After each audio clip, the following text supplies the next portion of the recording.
আসসালামু আলাইকুম বন্ধুরা। আজকে যখন আমরা কথা শুরু করছি, আজকে 23 ডিসেম্বর 2025, রোজ মঙ্গলবার, সকাল 8:15। আজকে যাকে নিয়ে বা যে বিষয় নিয়ে কথা বলবো সেটি হচ্ছে বাংলাদেশের অন্যতম একটি বড় সমস্যা, বেকারত্ব। এ বিষয়ে নিয়ে কথা বলতে আমি যাকে নিয়ে আলোচনা শুরু করব, তাকে নিয়ে আলোচনা শুরু করার পূর্বে আমি একজন মহান ব্যক্তিত্ব যে আমার অনুপ্রেরণার অনেকটা অংশ জুড়েই জড়িয়ে আছে, হুমায়ুন আহমেদ স্যার। আহ, আমি মিডিয়ায় কাজ করার সুবাদে তার সান্নিধ্যে আমি পেয়েছিলাম, এবং আরেকজন মহিষী নারী, শাওন ম্যাডাম, যার অভিনয়ে আমি বরাবরই মুগ্ধ হই, যতবার দেখি ততবারই মুগ্ধ হই।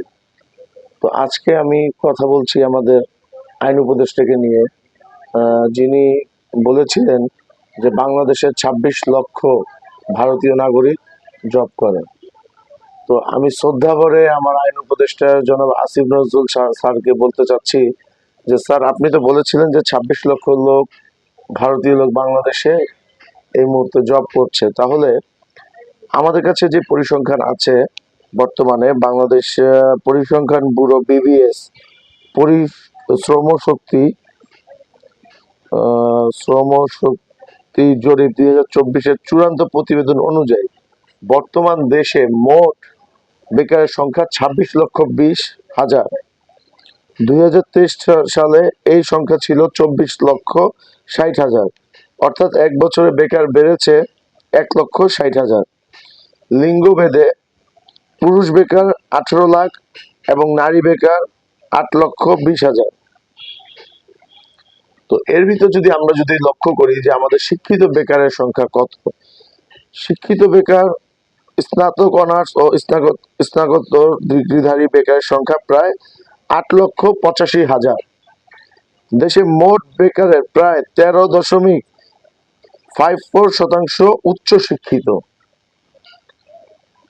স্যার, আমরা যদি দক্ষিণ এশিয়ার অবস্থান জানি, দক্ষিণ এশিয়ায় বেকারত্বের সর্বোচ্চ হারের দিক থেকে বাংলাদেশের অবস্থান তৃতীয়।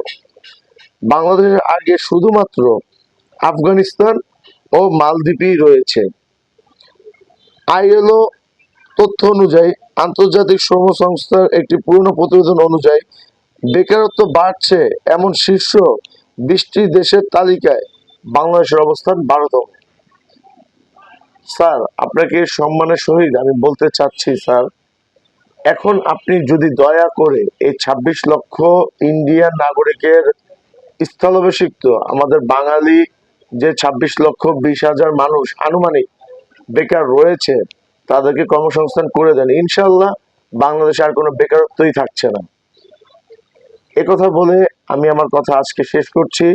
সবার আগে বাংলাদেশ। আল্লাহ হাফেজ।